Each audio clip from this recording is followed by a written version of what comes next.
तक ही उड़ सका वो विमान। टेक ऑफ के कुछ सेकंड बाद ही दोनों इंजन एक साथ फेल हो गए। सवाल यह है कि दोनों इंजन एक साथ कैसे फेल हो सकते हैं। विशेषज्ञों के मुताबिक पक्षी टकराने पर दोनों इंजन एक साथ बंद नहीं होते हैं। जांच से जो सच सामने आया वो चौंका देने वाला है। आपको बता दें कि 1,26,000 लीटर ईंधन भरा गया था। ना जाने कितने टन ईंधन था, लेकिन फ्यूल टैंक का मेन स्विच बंद कर दिया गया था और यही वो कारण बना जिससे इंजन को सिर्फ पाइपों में बचे ईंधन से ही ताकत मिल पाई, वो भी बहुत मुश्किल से। 30-40 सेकंड के लिए इतने में विमान महज 625 फीट ही ऊपर जा पाया और एकदम से नीचे गिरने लगा। विमान क्रैश से कई जिंदगियां जो है वो इसमें काल के गाल में समा गई, लेकिन ईंधन का भीषण विस्फोट बचाव की हर उम्मीद को खत्म कर देता है। बड़ा सवाल ये कि आखिर उस मेन स्विच की जांच टीम की मौजूदगी में किसने बंद किया? क्या ये हादसा नहीं है, किसी की सोची समझी साजिश है? इस एंगल पर भी बात हो रही है, क्योंकि ये बहुत सारे सवाल खड़ा करता है। क्योंकि ये दोनों इंजन फेल होना ये रेयर ऑफ द रेयरेस्ट में आता है। टेक ऑफ के कुछ ही सेकंड्स में कैसे दोनों के दोनों इंजन एक साथ फेल हो गए, ये अपने आप में बेहद महत्वपूर्ण हो जाता है। बता दें आपको कि अभी ये सारी बातें शुरुआती जांच में बताई जा रही हैं, तमाम चीज़ों को देखने के बाद में।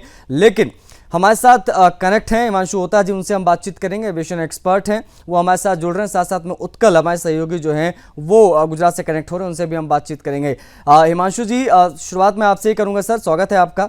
और मेरा सीधा सवाल यही है सर कि हाउ इज़ इट पॉसिबल, ये दो इंजन एक साथ फेल होना ये रेयर ऑफ द रेयरेस्ट में आता है। जहाँ तक मैं पढ़ पा रहा हूँ, देख पा रहा हूँ तमाम चीज़ों को, आपके अनुभव के आधार पर इस हादसे की मुख्य वजह क्या रही होगी सर?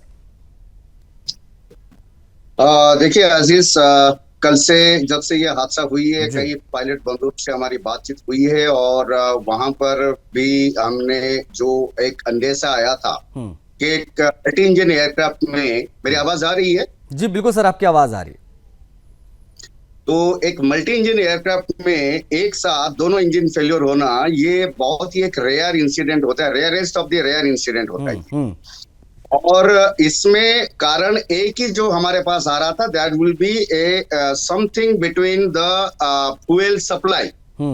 लेकिन इसमें भी एक देखना पड़ेगा, अगर फ्यूल का मेन स्विच बंद कर दिया गया था, क्योंकि उसमें भी हमें वही अंदेशा हो रहा था, क्योंकि इसके जो इंजिन्स हैं दोनों दो विंग के ऊपर है और सारे इसके जो विंग्स होते हैं ये इसके फ्यूल्स होते हैं, तो they are independently connected to their tanks. लेकिन हाँ, एक फ्यूल का मेन स्विच होता है जो इसको फ्लो ऑन रखने में दोनों इंजन को, जैसे पायलट की कमांड से आपका जाता है कि फ्यूल कितना जाना चाहिए, किस इंजन को बंद करना चाहिए, किस इंजन को ऑन रखना चाहिए, वो जाता है कमांड, तो उसी हिसाब से वो काम करता है। लेकिन अगर फ्यूल का मेन स्विच बंद रखा गया है तो इसका मतलब है कि जितना फ्यूल बचा होगा उससे पहले इंजन ने लिफ्ट अप कर लिया, थ्रस्ट उतना ही मिला, उसके बाद थ्रस्ट जो है इसको बढ़ाने की बजाय जो थ्रस्ट उसको हवा में मिलनी चाहिए वो थ्रस्ट आने तक इंजन का पावर ऑलरेडी, फ्यूल सप्लाई जो जिसकी वजह से पावर आती है वो बंद हो चुकी है। और इसको ऑब्वियसली वैसे तो इन्वेस्टिगेटर्स, ये जो लास्ट में अभी जो हम चूंकि खबरों में पढ़ रहे हैं सर, तो ये पता चल रहा है कि जो पायलट थे जिनके पास बड़ा अच्छा अनुभव है, 8,000 घंटों से ज़्यादा उन्होंने जो है वो विमान उड़ाने का अनुभव, बड़े एक्सपीरियंस्ड पायलट थे, उनका ये कहना था, आखिरी में जो उनके शब्द थे वो मेडे जो कॉल थी वो था, और साथ साथ में उन्होंने नो थ्रस्ट कहा, जिसके बारे में आप अभी बोल रहे हैं, लूजिंग पावर, ये 3 शब्द उनके मुँह से जो है वो निकले थे एट द लास्ट मोमेंट जब ये प्लेन क्रैश हुआ। इसके क्या मायने सर? देखिए, इसके बारे में भी हमने कल इसके ऊपर काफी जो है रिसर्च और बातचीत किए हैं, काफी सारे इंजीनियरिंग, काफी सारे हमारे जो पायलट बंधु हैं उनसे भी बात किए हैं। तो एक चीज जो हमने पहले देखा था, इसमें एक चीज देखी है कि इसका जो जहाज का जो लैंडिंग गियर है वो landing gear was on, landing gear बंद, रिट्रैक्शन नहीं हुआ था। जबकि इस स्टेज में ये जो जहाज है इसका लैंडिंग गियर, जहाज जैसे 30 फीट की हाइट पे जाके पहुंच जाता है वो लैंडिंग गियर का रिट्रैक्शन शुरू होता है। जब तक फ्लाइट इस हाइट पे, जहां इसकी मैक्सिमम हाइट थी क्रैश से पहले, दैट इज 627 मीटर्स और समथिंग लाइक दैट, तो उस जगह तक वो जिस पोजीशन में होना चाहिए उस पोजीशन में था ही नहीं। तो ये एक और रीजन होता है, क्योंकि जब लैंडिंग गियर आपके डाउन होते हैं तो आपका जो थ्रस्ट है जो ऊपर की तरफ जा रहा है वो लैंडिंग गियर की वजह से वो नीचे की तरफ को भी आ सकता है, वो उसके ऊपर ज्यादा हावी होता है। अच्छा, उस टाइम में अगर एक इंजन फेल हो जाता है, क्योंकि जो आप एक थ्रस्ट पे आप करते हैं, टेक ऑफ स्टार्ट होता है जब आपका जहाज दौड़ना, विमान दौड़ना शुरू करता है, that is the take off शुरू हुआ आपका। लेकिन लिफ्ट अप वो होता है जहां रनवे से आपका लास्ट व्हील पोर्शन ऊपर उठता है। तो लिफ्ट अप के बाद जो थ्रस्ट है वो थ्रस्ट पे कमी, लैंडिंग गियर अगर आपका ऑन है और 600 फीट पे भी जिस पोजीशन पे ये ऑन है, it is dangerous, it can pull you down and it can pull you down fatally. और हो सकता है कि लैंडिंग गियर का इन्होंने टेकअप के टाइम पे जैसे ही आपका लिफ्ट अप होता है, then when you go for the landing gear और लैंडिंग गियर आप रिट्रैक्शन करने की कोशिश कर रहे हैं, हो सकता है कि कोई हाइड्रोलिक प्रॉब्लम हो जिसकी वजह से ये रिट्रैक्शन नहीं हुआ and the thrust is not going ahead. So और कोई उपाय नहीं है, उनको मेडे कॉल देना पड़ा, ये भी एक एंगल हो सकता है। मेडे, नो थर्स्ट, लूजिंग पावर, यही वो शब्द थे पायलट के, जो बेहद अनुभवी पायलट। और ये क्यों होता है ये भी अभी हिमांशु जी ने आप सभी को समझाया होगा। आप, मुझे लगता है कि आप लोगों को ये बेहतर तरीके से समझ आया होगा, लेकिन इस पर हम और विस्तृत बात करेंगे, हिमांशु जी से समझने की कोशिश करेंगे कि आखिर कौन कौन सी चीज़ें इसकी जांच होगी तो वजह पता चल पाएगी, आखिर एग्जैक्ट कारण क्या था उसकी भी टेक्निकलिटीज़ में समझूंगा। लेकिन हमारे साथ उत्कल भी कनेक्ट हैं गुजरात से, उनसे भी बातचीत करेंगे। उत्कल, क्या अपडेट्स हैं इस वक्त की, किस प्रकार की जाँच के लिए चीज़ें चर्चा में है, प्रधानमंत्री की मौजूदगी इस वक्त कहां पर है वो भी बताइए, किस प्रकार की समीक्षा बैठक हुई, किन पहलुओं पर जांच यहां से आगे बढ़ेगी, बताइए। देखिए, होता जी ने बहुत टेक्निकली हमको समझाया है कि ये घटनाएं क्यों होती है और स्पेशली इस फ्लाइट में ये घटना कैसे और क्यों बनी होगी। ये तो अभी जो एक्सपर्ट्स आगे भी जांच जो करेंगे उसमें जो इंफॉर्मेशन निकल के आएगी वो पता चलेगा। लेकिन जैसे आपने भी कहा कि जो फ्लाइट का जो पायलट था उसका जो अंतिम शब्द था वो मे डे और नो थर्स्ट था। ये जो पहली जो प्रारंभिक बात उभर कर और खुलकर सामने आ रही है वो ये है कि 30, 35, 40 सेकंड का ही समय मिला है, क्योंकि ये टेक ऑफ हुआ और तुरंत ही ये धाए करके वो बाजू का जो सिविल हॉस्पिटल प्रीमाइसिस है वहां इंटर्न डॉक्टर का जो हॉस्टल है वहां गिर गया। तो ये 40 सेकंड का जो गैप मिला उसमें जो पायलट ने जो सिग्नल दिया एटीसी को वो मे डे और नो थ्रस्ट था। ये खुलकर भी अभी धीरे धीरे सामने आ रहा है कि जो उसका जो व्हील था वो ऊपर, जैसे हम देखते हैं कि फ्लाइट जैसे टेक ऑफ होती है तो उसका जो व्हील है, जो पहिया है वो अंदर चला जाता है। तो इस फ्लाइट में ये जो पहिया है वो अंदर नहीं गया था और जिस प्रकार से उसका जो विंग है वो खुल के ऑपरेट करता है वो नहीं हो पा रहा था। तो मे डे और नो थ्रस्ट इस प्रकार के उन्होंने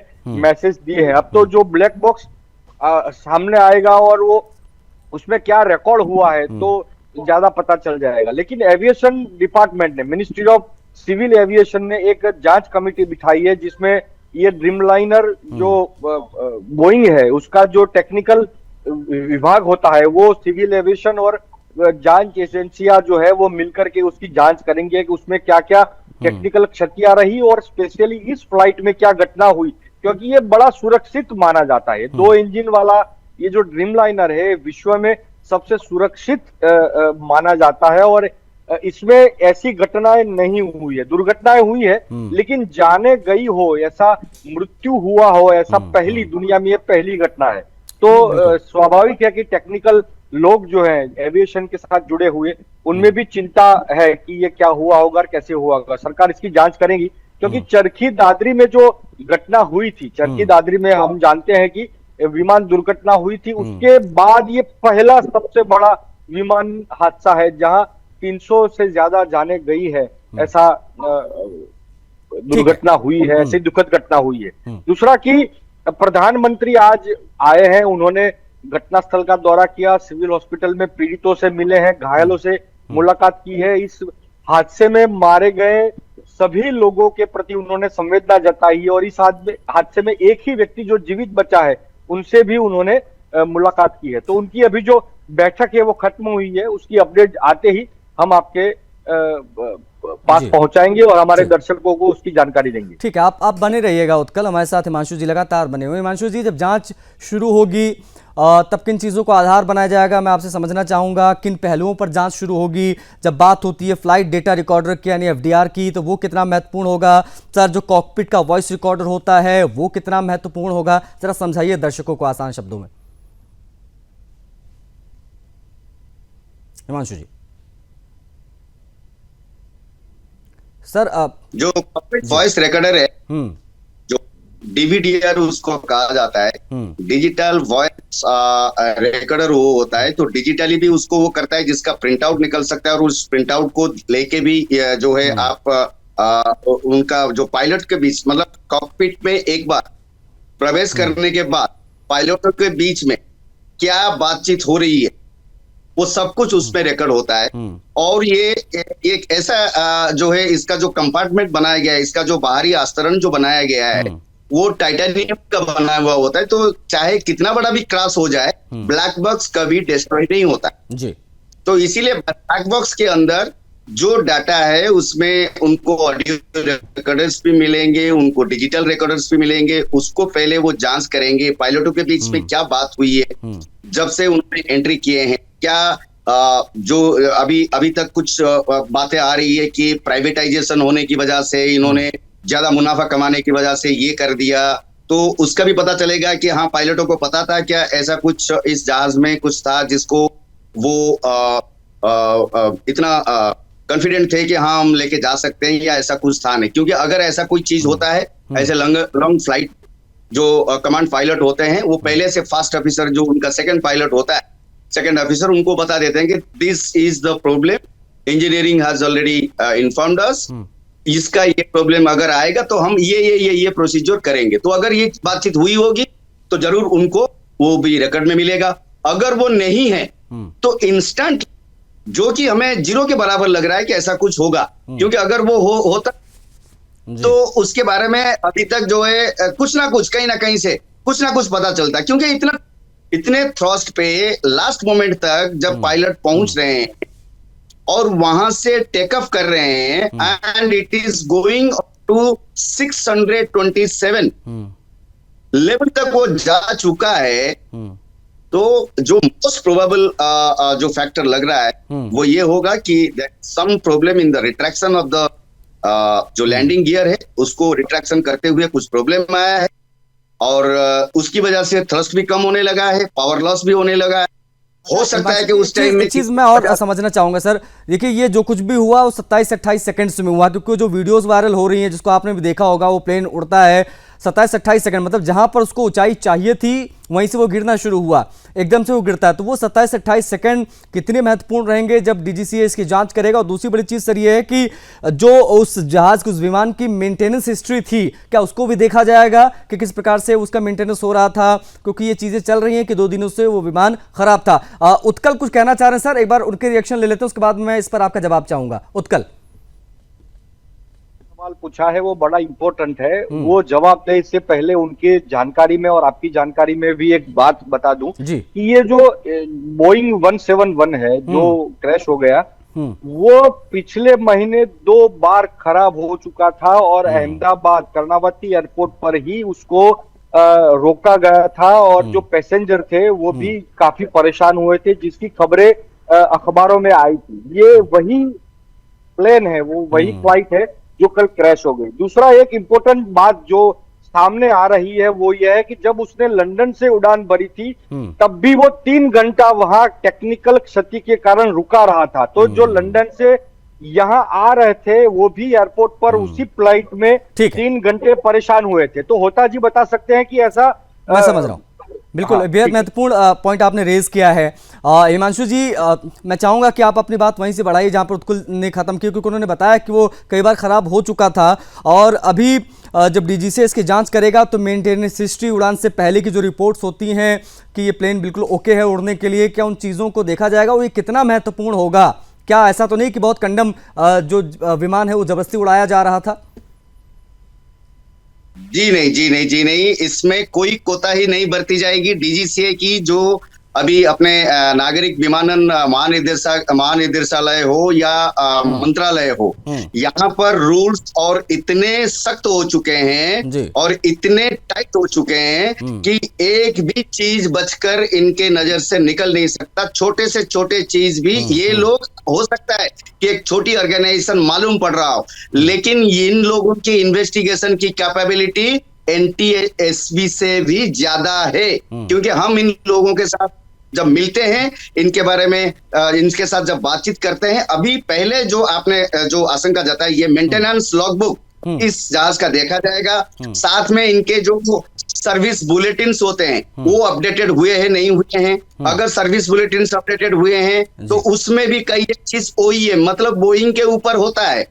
क्या बोइंग ने जब जब ये, क्योंकि जो अभी हमारे ठाकरे जी ने कहा, ये एक 737 सीरीज का ही 800 वर्सन है जिसको 787 में डाला गया है, और बोइंग का 73 वर्सन एक बदनाम वर्सन है। लेकिन 737 के जो इंसिडेंट्स बढ़ते गए और साथ में बोइंग की जो दिन ब दिन जो बिजनेस, वर्ल्ड बिजनेस जो स्टेज में उसका जो वेटेज कम होता गया, उसका भरपाई करने के लिए ये जो ड्रीम लाइनर जहाज है ये पूरी तरीके से सक्षम था, क्योंकि पिछले 15 साल की हिस्ट्री में इसके जो टेक्निकल स्नैक्स आए हुए थे सिर्फ 7 आए हुए थे, बट नॉन वेयर फटा। ठीक, कहीं पर भी किसी की जान माल की नुकसान नहीं हुई थी। लेकिन एक चीज जो इसमें ऑल ओवर वर्ल्ड में उस 2013 में 2011 में ये कमर्शियल यूटिलाइजेशन में आया था ये मॉडल, और 2013 में करीब 300 एयरक्राफ्ट ऑल ओवर वर्ल्ड में उसको एक साथ ग्राउंड कराया गया था, क्योंकि उनके एसी के जो लीड बैटरीज उसमें कुछ प्रॉब्लम आया। ठीक है सर। और उसके बाद 2020 में भी 2020-21 में भी इनके करीब 800 एयरक्राफ्ट जो उस टाइम में पूरे वर्ल्ड में उड़ रहे थे उनको भी ग्राउंड कराया गया था, क्योंकि उनके टेल फिन में कुछ प्रॉब्लम। बोइंग को लेकर ये चीजें तो कल जब भी आपसे जब बात हो रही थी तो आपने चीजों का जिक्र किया था। हालांकि इनकी संख्या भी बहुत ज़्यादा है, बाकी कंपनीज से जो विमान बनाती हैं इनकी संख्या ज़्यादा है पूरे देश में, इसलिए भी इस आंकड़ों को लेकर तमाम बातें होती। लेकिन आपने महत्वपूर्ण जानकारियां सर साझा की तमाम दर्शकों के साथ, उसके लिए सर आपका बहुत आभार। उत्कला का आपका भी बहुत शुक्रिया तमाम अपडेट्स पहुंचाने